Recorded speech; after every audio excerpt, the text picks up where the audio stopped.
Neighbors on edge tonight after a murder in one local county. One day could be my kids that catches a bullet. Plus, new at 6, what Butte College students have to say about being forced to take an ethnic studies class, and expansions to multiple local roads, what this means for your next commute. Covering Northern California, you're watching Action News Now. Coverage you can count on. New at 6, community college students in California will soon most likely have to take an ethnic studies class in order to receive their associate's degree. Action News Now reporter Danny Maston shows us how it will work. Here at Butte College, many students who will walk through these doors come fall 2022 could see some changes to their schedules. This week, the statewide Board of Governors that oversees 116 community colleges will hold a public hearing that will propose to add the class to students' general education requirements. I spoke to one of my co-workers at Action News Now who is a student at Butte College. She tells me she thinks this will be a great addition to her education. I think that this will be a really great opportunity for our school, our students.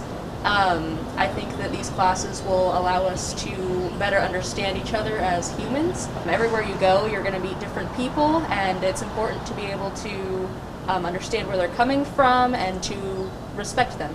If the board approves the new requirement, which is expected, it would mean that any student who is pursuing an associate's degree will have to take a class in African American Studies, Native American Studies, or Latino and Latina Studies. Students at community colleges could see this implemented as early as 2022. The board is expected to vote on this change come July. Reporting in Chico, Danny Maston, Action News Now coverage you can count on.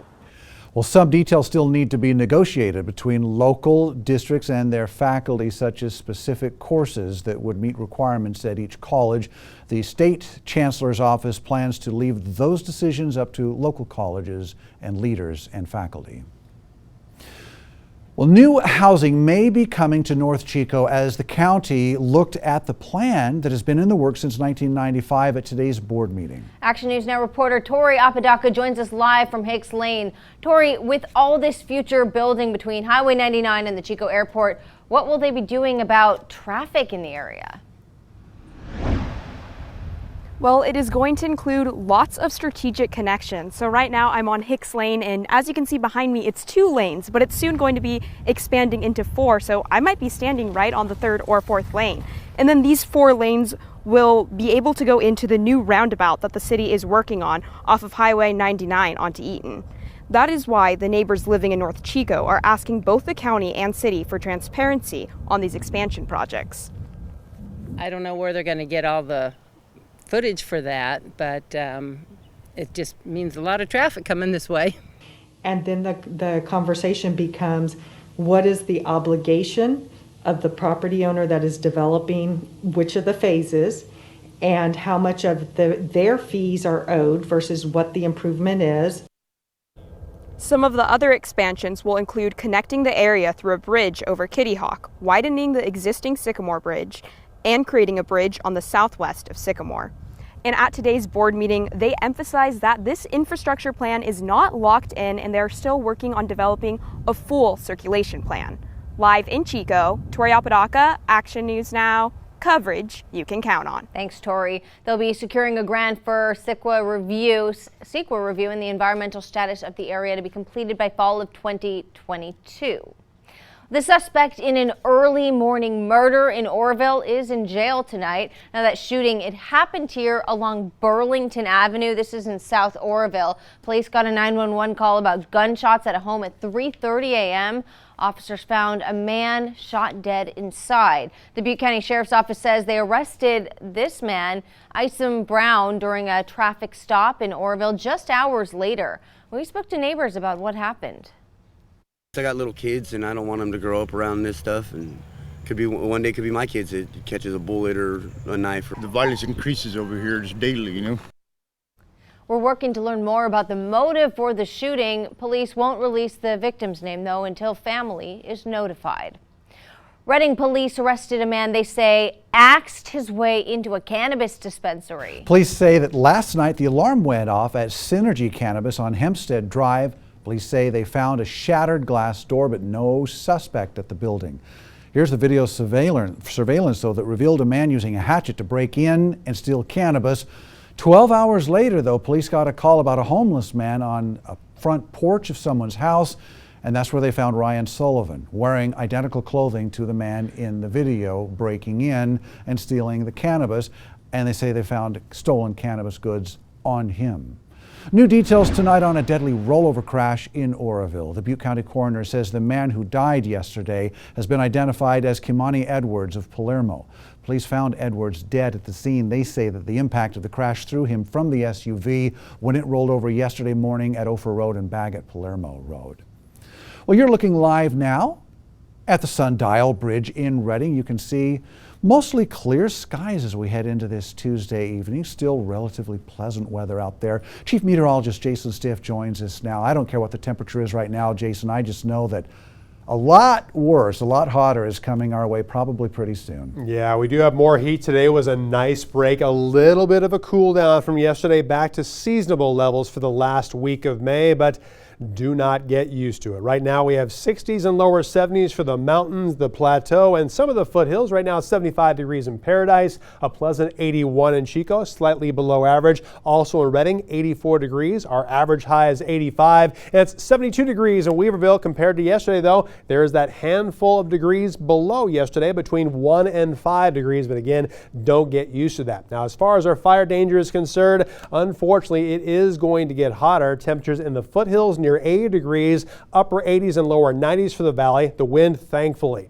not too strong, between 10 and 15 miles an hour, but that's about where the relative humidity values are going to be, mainly in the teens. So we're bumping up that fire danger a little bit more from moderate to high tomorrow, and it would be worse if we had a lot of wind in the forecast. But what am I tracking right now? We have brief cooling today, lighter breezes tomorrow, but we also have our Memorial Day forecast. The heat is coming. I'll have that for you, as well as a total lunar eclipse that you can see tomorrow morning, coming up in just a few minutes. Breaking news out of Shasta County. The area now has its highest number of people hospitalized with COVID-19 since March 3rd. That's 15 people hospitalized, 2 in the ICU.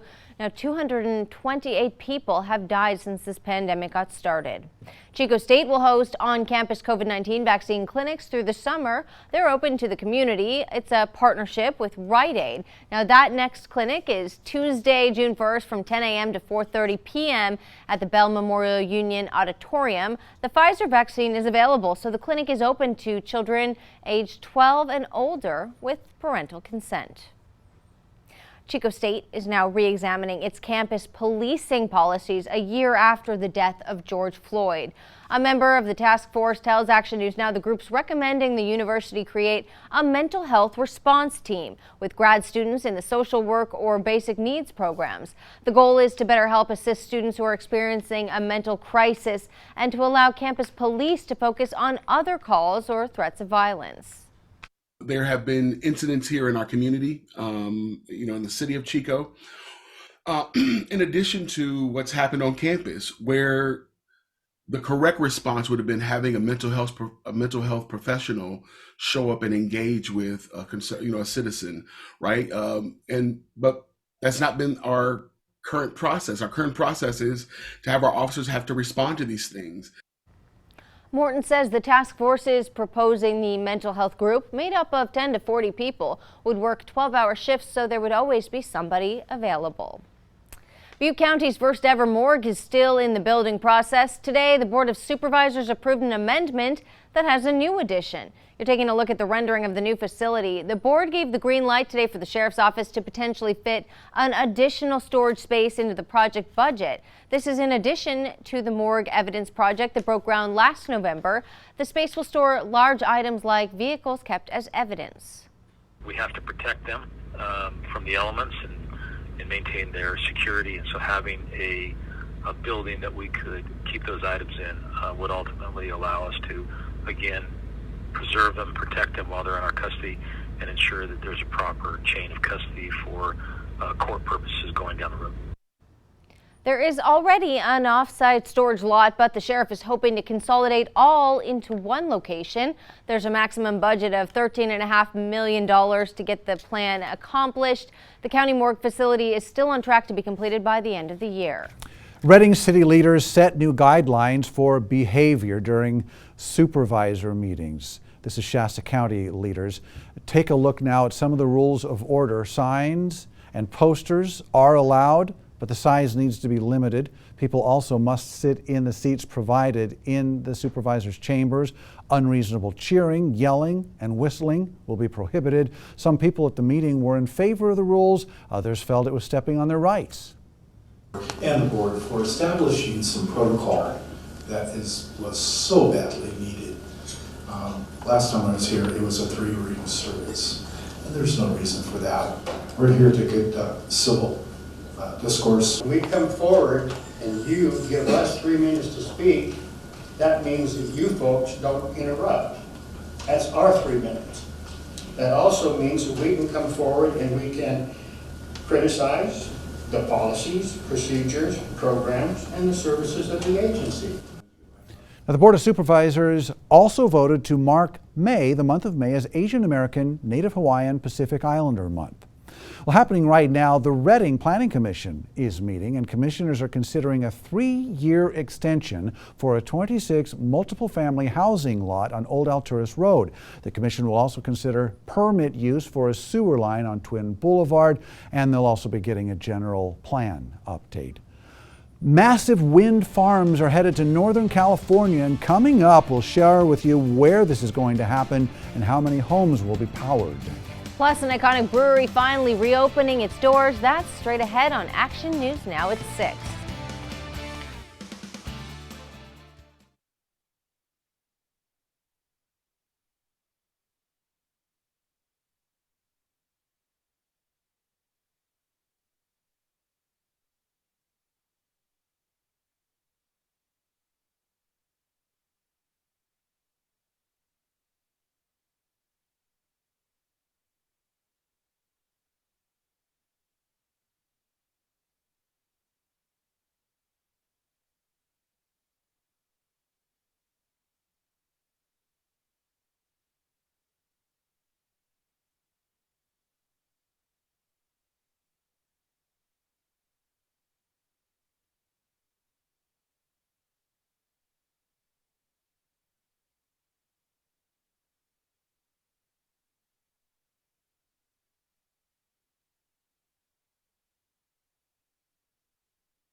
The Sierra Nevada Tap Room in Chico is open for dine-in for the first time in over a year. Today was a soft opening for Sierra Nevada workers only. Take a look inside though here. The dining area, it has been empty since March of 2020. Now looking a lot like it used to.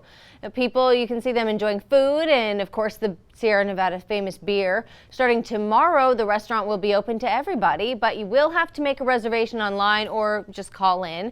John Pearson came out to have lunch with his wife, who is an employee at the brewery. He says he was happy to be back. It's really nostalgic. I think there's certain things that, you kind of have on your list that when those start to open up, you feel like you're moving in a really positive direction. One of them, I think, is this pub, not just for me and us, but I think for our community. It's a big deal. We wanted to, again, make sure that we could do it in a completely safe way. We've always made the safety of our guests and employees our number one priority. And then we also wanted to make sure that we could offer the same experience that people have come to expect from us. The restaurant is only operating at 50% capacity. We do have a link to the online reservations. Just go to our website, actionnewsnow.com. California and the U.S. government have agreed to allow massive wind energy farms off the central and northern California coasts. Hundreds would float off the coast of Humboldt Bay. Take a look at that. And off of Morro Bay as well, enough to eventually power more than 1.5 million homes. Officials plan to finalize the locations next month and could offer leases for sale next year. It's all part of President Joe Biden's plan to create 30 gigawatts of offshore wind energy by 2030. Memorial Day is less than a week away, and the veterans of foreign wars want to help you honor veterans, especially with it being Memorial Day, those who fought and died for our country. For $100, you can have a flag flown along Mangrove Avenue in Chico. A nameplate will also be mounted on a memorial monument. The flags will be posted on holidays, and you can send your checks and information to the VFW on Rio Lindo at this address there on your screen. New York City Mayor Bill de Blasio had some strong words for Atlanta Hawks guard Trae Young after the Knicks lost Game 1 in the NBA playoffs on Sunday. We'll listen to what the mayor had to say straight ahead on Action News Now. We had some nice weather to eat outside today. If you didn't get a chance to do it today, can you do that tomorrow? Well, prepare for a little bit more warmth. Lunchtime, still looking really good. Mostly sunny and 80 degrees. Not much wind either. Now by dinner time, it's really going to be heating up close to 90 degrees. Maybe a cool salad or sandwich. But we have even more heat coming. Details about that, Memorial Day weekend, and the total lunar eclipse after this.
And now, Action News Now Storm Tracker weather. Coverage you can count on.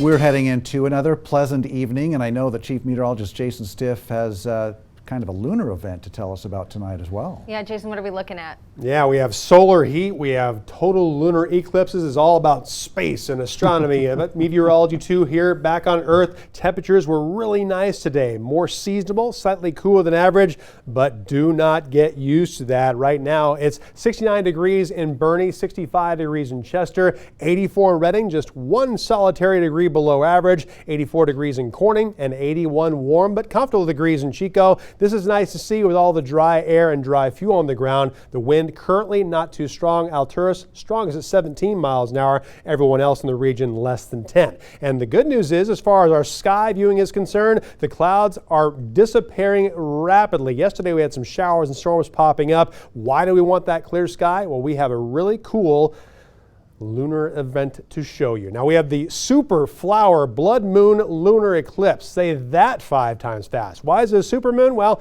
the moon follows an elliptical orbit around the Earth, so it's a little bit closer than normal is, so it's going to appear larger. It's the flower moon because the full moon in May. It's right around the time all the flowers are in blooming. And the blood moon, well, you're going to see a total lunar eclipse. Essentially all the sunrises and sunsets around the Earth will be projected on the moon's face. Now, total lunar eclipse. Set your alarm early, about 4 a.m. if you only want to see the total eclipse. I'm going to get out of the way briefly so you can see this. The partial eclipse begins at about 2:45 tomorrow, but we'll still have a good chance to see almost 15 minutes of total lunar eclipse. It's at a maximum at 4:18 in the morning, and it ends at 4:25. Now, you'll still see some of the Earth's shadow on the face of the moon through about 5:52 tomorrow, and then it all clears up. But it's going to be a really pretty event. Now, we just need Mother Nature to cooperate and not to put too many clouds in the sky. So looking at Futurecast, I stopped it at 4 o'clock in the morning. I've been tracking these clouds for a while. The good news is most of these clouds will not inhibit your view of that lunar eclipse tomorrow morning. So it should be really good viewing. We'll have a mostly sunny sky tomorrow afternoon,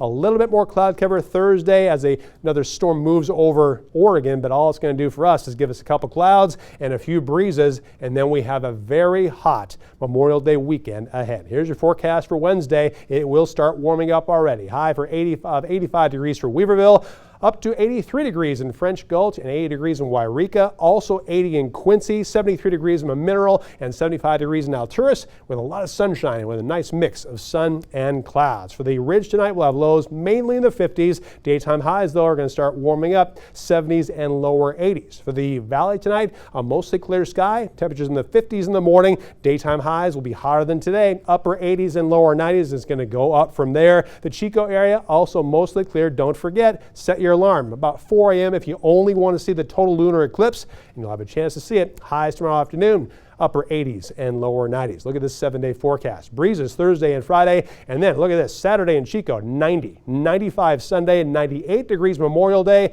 and a week from today, 102. For Reading, only 1 day in the 80s. That's going to be Thursday, 90 degrees tomorrow, 97 Sunday, and 100 hot degrees on Memorial Day. That looks rough, Jason, but we'll cross that bridge when we come to it. Hundreds of prehistoric fossils discovered in Northern California. A look at the discovery dating back 10 million years. Straight ahead on Action News Now.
There is a noticeable absence as the Green Bay Packers return to the field today as the team begins its off-season training program. Rodgers is not on the field with his team. The reigning MVP is asked to be traded. Rodgers told ESPN today that it's not about the team drafting another quarterback in Jordan Love last year. He says it's about the philosophy of that organization. Well, Sunday night, the Atlanta Hawks and Trae Young beat the New York Knicks at Madison Square Garden in Game 1 of their playoff series. Well, today, New York City Mayor and New York Knicks fan Bill de Blasio took a moment during his normal press conference to call out the Atlanta Hawks star for his style of play. De Blasio told Young to play the game the right way and stop hunting fouls. To Trae Young, on behalf of the people of New York City and anyone who cares about actually playing basketball the right way, stop hunting for fouls, Trae. The Knicks will get another chance in Game 2 tomorrow night. An ancient discovery will share why hundreds of prehistoric fossils are now at Chico State. Straight ahead on Action News Now.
Hundreds of prehistoric fossils were discovered in the Mokelumne River watershed in Calaveras County, and they're now being studied at Chico State. A ranger naturalist with the East Bay Municipal Utility District first discovered the fossils last July. One of the fossils was a mastodon from about 10 million years ago. The tusks of a prehistoric elephant took 130 hours to dig out. They were so big it took 8 people to load them onto the truck. Pretty crazy to think what used to be our area. It's remarkable. Yeah. Now, that'll do it for Action News Now at 6. Have a great night. Thanks for watching. We'll see you back here at 10 and 11.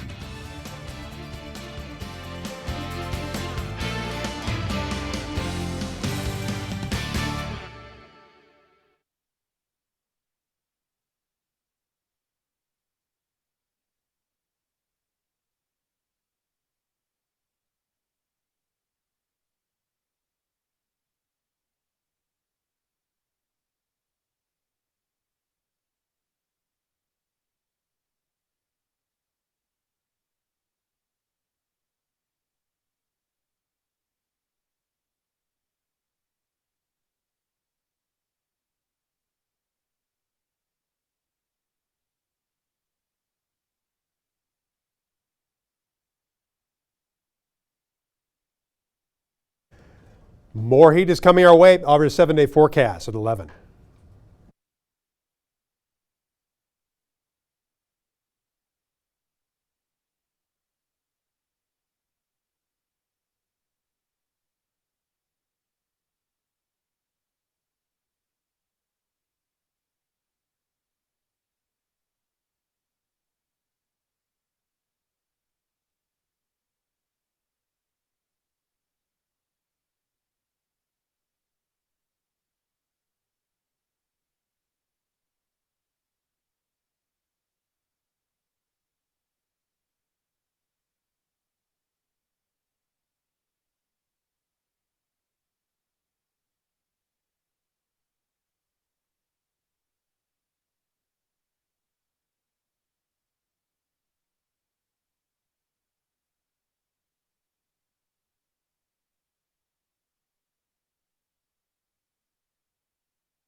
Tonight on Action News Now, an update on a major housing expansion in the works on Chico's North End and the plans to minimize the impacts. And after more than a year, the Sierra Nevada Tap Room is reopening. We'll take a look inside at 11.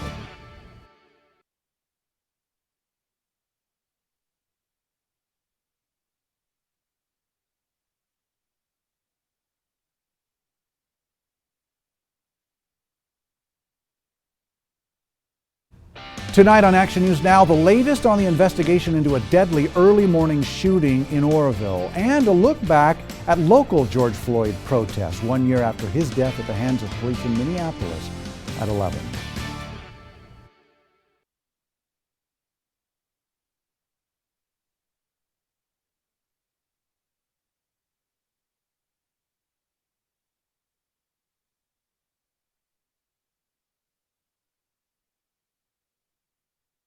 I'm Alan Marsden. Here are some of the stories we're working to bring you tonight on CW Action News Now at 10. We'll have the latest on the investigation into a deadly early morning shooting in Oroville and the suspect now behind bars. Also a look back at local George Floyd protests 1 year after his death at the hands of police in Minneapolis. And after more than a year, the Sierra Nevada Tap Room is reopening. We'll hear from the first diners to return. Join us tonight for CW Action News Now at 10.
Mic check, 1, 2, 3.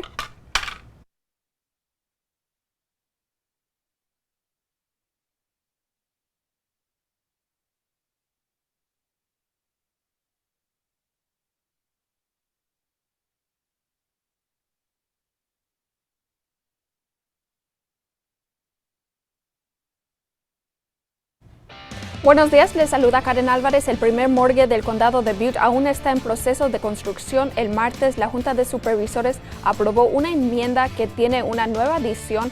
Están viendo una representación de la nueva instalación. La Junta dio la luz verde para que la oficina del alguacil pueda instalar un espacio de almacenamiento adicional en el presupuesto del proyecto. Más información hoy a las 6.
Esta noche en Acción Noticiero Telemundo, un hombre es arrestado en Oroville por asesinato y el gobernador propone aún más dinero para la prevención de incendios. Además, a un año de la muerte de George Floyd, su familia se reúne con el presidente Joe Biden en la Casa Blanca. Eso y mucho más a continuación. Cubriendo el norte de California, estás viendo Acción Noticiero Telemundo. Cobertura en la que puedes confiar. Les saluda Karen Álvarez, gracias por acompañarnos aquí en Acción Noticiero Telemundo. Una persona fue arrestada esta mañana por un asesinato en Oroville. La policía fue llamada a una casa por la calle Burlington Avenue a las 3:30 de la mañana, donde al interior encontraron a un hombre muerto de una herida de arma. Los detectives del alguacil trabajaron con la policía para identificar a un sospechoso. Este hombre, Eisen Brown de Oroville. Oficiales de policía arrestaron a Brown durante una parada de tráfico y ahora enfrenta un cargo de asesinato. Seguimos trabajando para aprender más sobre el motivo para el tiro. El nombre de la víctima no se ha dado a conocer hasta que se notifique la familia. Ya sabemos el nombre de la persona quien murió en un choque en Oroville. El forense del condado de Butte identificó a Kimani Edwards de Palermo como la persona quien falleció en el incidente. Edwards fue encontrado muerto después de ser tirado de su camioneta SUV por las calles Ophir y Baguette Palermo Roads. Una mujer del área de la bahía muere en un accidente por la Interestatal 5. Sucedió al sur de Sims Road cerca de Castella, en el condado de Shasta. La patrulla de caminos dice que el conductor se salió de la carretera, luego se estrelló contra una pared. El incidente sucedió antes de las 10 de esta mañana, el lunes. La mujer era una pasajera, el conductor sufrió lesiones leves.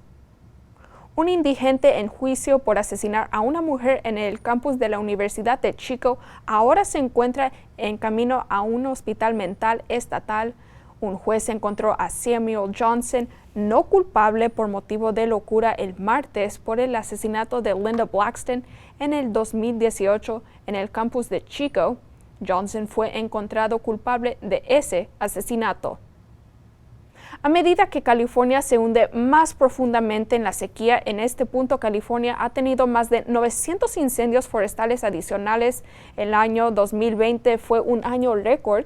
Vimos más del 4% de las tierras del estado afectados por incendios. El peligro de incendios causó al gobernador Gavin Newsom proponer gastar casi $2 billones en mitigación de incendios forestales. Eso es doble de lo que había propuesto en enero. La situación de la sequía está impactando a Bedwell Canyon Maria del lago Oroville. Los barcos restantes en el lago Oroville tienen la suerte de estar aún en el agua, pero los dueños se enfrentan una tabla de tiempo muy estricta a medida que los niveles del lago continúan bajando. Hasta ahora, los reguladores del lago han transportado 130 viviendas en las zonas más bajas. Las zonas vienen con gastos de alquiler para los dueños de barcos. Las autoridades advierten que los dueños que aún están en el agua salgan antes de que los niveles bajos lo hagan demasiado difícil. Con eso pasamos al otro lado del estudio con Yaneli Pedrosa para el primer vistazo del tiempo. Yaneli.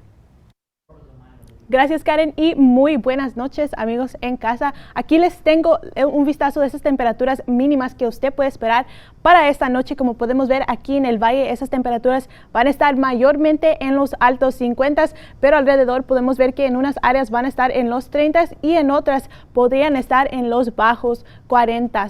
Ahora, si usted se pregunta qué es lo que puede esperar para mañana, si usted vive en el valle, podemos ver en esta gráfica aquí que esas temperaturas durante las 12 y 6 de la tarde van a estar bastante cálidas y van a alcanzar los 90, pero para las 10 de la noche esas temperaturas sí van a bajar un poco y van a estar mayormente en los 70.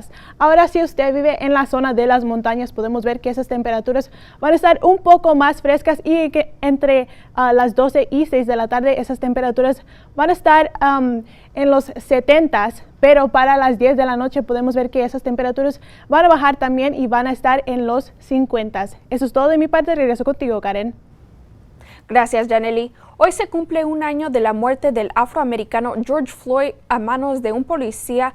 La familia llegó al Congreso del país y luego se dirigió a la Casa Blanca. La muerte de Floyd dio paso a protestas masivas de cientos de miles de personas en todo el país que pedían justicia y una reforma policial. Randy Serrano nos amplía. Hola, ¿qué tal? Así es, más allá de conmemorar el primer aniversario de la muerte de George Floyd, hoy es la fecha límite que el presidente le dio al Congreso para que aprobara una reforma policial, pero al parecer por ahora, tanto Joe Biden como muchos en el país tendrán que seguir esperando. El presidente Joe Biden quería conmemorar el primer aniversario de la muerte de George Floyd firmando una reforma policial, pero fue una meta imposible por falta de acción del Congreso. Lo que sí hizo el mandatario este martes, reunirse en la Casa Blanca con familiares de Floyd. El presidente genuinamente quería saber cómo estamos, dijo el sobrino de Floyd, y aseguró que Biden les dijo que estaba decepcionado de no tener una reforma aún, pero que quería lograr la correcta.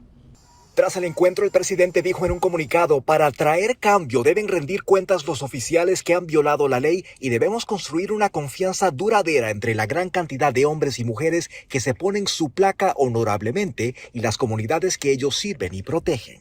Desde la ciudad capital, el hermano de Floyd dijo que este fue el día que el mundo enfureció y que la gente se dio cuenta de lo que pasa en Estados Unidos y el pueblo dijo suficiente. La tan anhelada reforma que lleva el nombre de Floyd prohibiría ciertas tácticas policiales controversiales como el llamado chokehold y acabaría con la inmunidad que tienen policías en ciertos casos. Y aunque la Cámara de Representantes ya aprobó la propuesta, esa sigue estancada en el Senado. Allí, algunos republicanos se oponen a que se le quite la inmunidad a los policías, pero dicen continúan las conversaciones. La familia de Floyd también se reunió con la presidenta de la Cámara de Representantes y con senadores de ambos partidos.